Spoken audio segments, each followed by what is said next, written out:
मनुष्य जब बुद्धि से तनाव में होता है, चिंताग्रस्त होता है,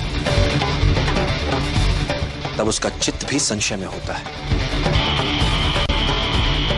ऐसे समय में उसके मस्तिष्क, उसकी बुद्धि से खेला जा सकता है, अपने विचार उस पर रोपे जा सकते हैं। मैंने सदा कहा है, वर्ष भर में फल चाहिए तो धान की बुवाई करो, 10 वर्षीय योजना हो तो पेड़ उगाओ, और योजना यदि जीवन भर की हो तो लोगों को शिक्षित करो कि जिसने जीवन में कभी कोई त्रुटि ही नहीं की, उसने भला जीवन से क्या सीखा। अति बुद्धिमान क्या होता है? सामान्य बुद्धि चातुर्य से कुछ अधिक। संकट में बुद्धिमान नहीं, वो बचेगा जिसमें अनुकूलन की क्षमता अधिक हो, जिसने स्वयं को परिस्थितियों के अनुरूप ढाल लिया हो, वही संकट से बच पाएगा। और यही सार्वभौमिक नियम है। सच्चे राजा का यही गुण है कि उसे राज सिंहासन मित्रों के विश्वास, सहयोग और प्रेम से मिले। ये नहीं कि बस बिठा दिया किसी को भी राजगद्दी पर। यदि तुम राजा को नियंत्रित ना कर सको तो उस व्यक्ति पर नियंत्रण बनाओ जो राजा के विचारों को नियंत्रित कर सकता है। एक सच्चा नायक बल या छल से नहीं, उदाहरण प्रस्तुत करके अपने साथियों का नेतृत्व करता है। मित्र बनाए नहीं जाते, अर्जित किए जाते हैं। हर महान स्वप्न का आरंभ उस व्यक्ति से होता है जो स्वप्न देखता है। किंतु स्वप्न देखने वाले को यह सदैव याद रखना चाहिए कि इच्छा शक्ति और लगन उसके भीतर ही होती है, जो ग्रहों और नक्षत्रों तक पहुंचकर पूरे जगत को बदल सकती है।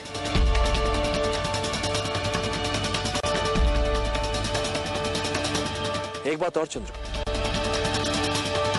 सभी विचार अचानक अपने नहीं हो जाते। सभी स्वप्न यकायक मूर्त रूप नहीं ले लेते। इसके लिए व्यक्ति को धैर्य के आसन पर जमकर बैठने का अभ्यास करना होता है, क्योंकि नियति जब घटनाओं की गति को विराम देती है तो समझ लेना चाहिए कि वो हमें उचित अवसर की प्रतीक्षा करने का संकेत दे रही है। इसलिए धैर्य का साथ कभी मत छोड़ो कि शत्रु जो चाल चले उसकी चाल के अनुसार तब तक चलते रहो जब तक उसे विश्वास ना हो जाए कि तुम उसकी चाल में उलझ चुके हो। और जब शत्रु असावधान हो जाए उसे उसी की चाल में उलझाकर मार दो। किसी भी महत्वपूर्ण कार्य से पहले आंखें मूंद कर उसके बारे में स्वप्न देखना लाभदायक हो। युद्ध में जिन जिन परिस्थितियों की योजनाएं बनाई जाती हैं, स्वप्न में उन परिस्थितियों के बीच स्वयं को देखना, घटनाओं के घटित होने से पहले स्वप्न में घटनाओं में जी लेना, यह भी एक प्रकार की तैयारी ही होती है। कोई भी बड़ा कार्य करने के लिए मात्र उचित योजना ही आवश्यक नहीं, उस योजना में संपूर्ण आस्था की भी आवश्यकता होती है।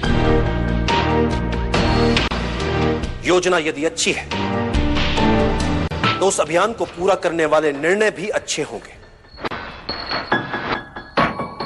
इसलिए गुणीजन कह गए, अच्छी योजनाएं असंभव दिखने वाले स्वप्नों को भी जीवंत बना सकते। हम अकेले आए हैं, अकेले ही जाएंगे। जैसे कर्म करेंगे वैसे ही फल पाएंगे। जो बीत गया उसे भूल जाओ, जो कर रहे हो उस पर विश्वास रखो, जो होगा उसकी चिंता छोड़ दो। बस तुम्हें मात्र अपने कर्म करने हैं। पुरस्कृत करने का कार्य नियति का है, करेगी। अच्छे कर्म अच्छे ही फल। सदैव याद रखो, युद्ध कला को मुख्य 5 तत्व नियंत्रित करते हैं। स्वर्ग या भाग्य, धरती या कर्म, सेनापति, संचालन विधि एवं अनुशासन, और इन सबसे ऊपर सबसे महत्वपूर्ण है नैतिक नियम। नैतिक नियम वो नियम होता है जिसमें प्रभाव और विश्वास के कारण प्रजा अपने राजा के प्रति प्रतिबद्ध रहती है। राजा के प्रति यह प्रतिबद्धता एक ऐसा नैतिक जाल होता है जिसमें उलझाकर आप जनता से जो चाहे करवा सकते हैं। आप जनता को आशा के जाल में इस नैतिकता से उलझा सकते हैं, जबकि वास्तविकता में आशा हो ही ना। आप इस नैतिक जाल की सहायता से जनता को आशा ना होते हुए भी यह विश्वास दिला सकते हैं कि आशा है। इस तरह से आप उनके स्वाभिमान को उकसा सकते हैं, उनके आत्माभिमान को उबार सकते हैं कि वे अपने लिए अन्य विकल्पों के होने के उपरांत भी आपके लिए अपने प्राण तक न्यौछावर करने के लिए तत्पर हो जाते हैं। समय का धड़कने वाला हृदय ही संभावना होती है। भले ही ये लोग आज तुम्हें नहीं सुन रहे चंद्रकांत, किंतु जब ये तुम्हें समझेंगे तब तुम्हें सुनेंगे भी और तुम्हारा साथ भी देंगे। बस तुम्हें उचित समय की प्रतीक्षा ही तो करनी है। अनित्य होती है पराजय। व्यक्ति चाहे तो फिर से प्रयास कर सकता है विजय के लिए।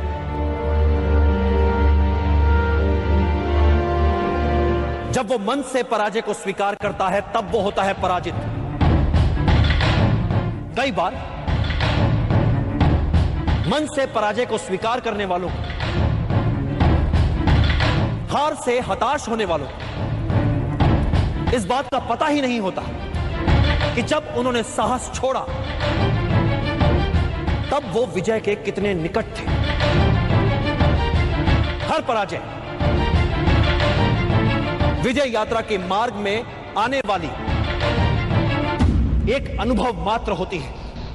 ऐसा अनुभव जो हमें कुछ और सिखाता है,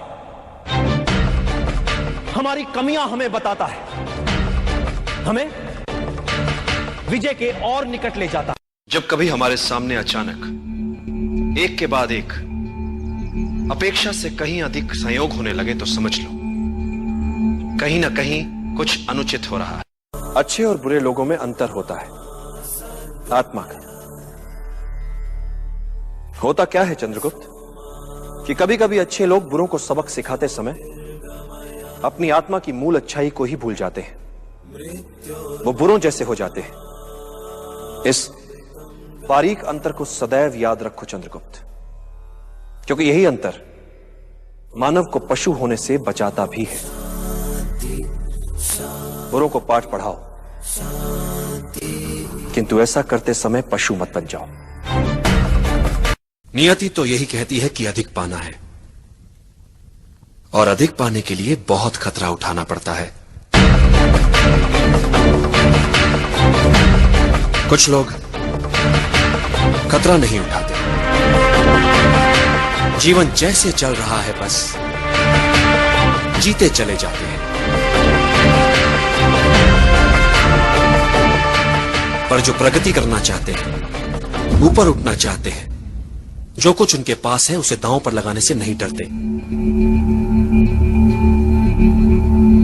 संभावना है कि हार जाएं वे, कुछ ना कर पाए वे, पर ये जो कुछ कर दिखाने का प्रयास है यही उन्हें औरों से अलग बनाता है। भले ही वे हार जाएं, पर यह संतोष उनसे कौन छीन सकता है कि उन्होंने कुछ अच्छा कर दिखाने का प्रयास तो किया। इच्छित विद्या अपनों से, परायों से, मित्रों से मिले या शत्रुओं से मिले, हर मूल्य पर उसका लक्ष्य केवल विद्या है,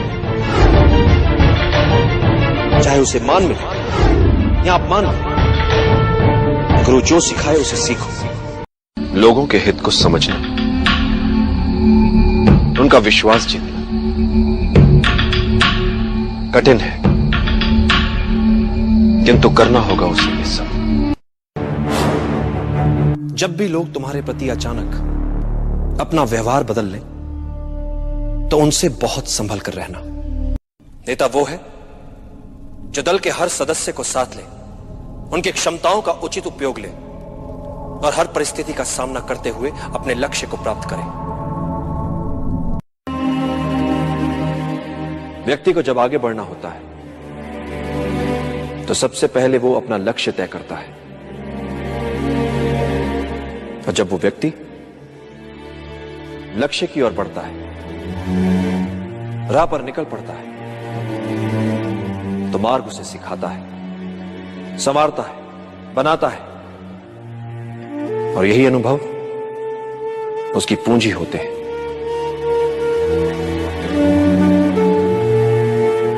मार्ग पर चलकर लक्ष्य तक पहुंचा जाता है और मिलने वाली वस्तु मात्र सांकेतिक उपलब्धि होती है चंद्रगुप्त। वास्तविक उपलब्धि होती है मार्ग में मिली सीख। राह में आई हर अड़चन को सुलझाते सुलझाते जो वो हो जाता है, वो यात्रा से पहले वाले व्यक्ति से बढ़। सुनना सबकी चंद्रगुप्त, किंतु करना अपने मन की।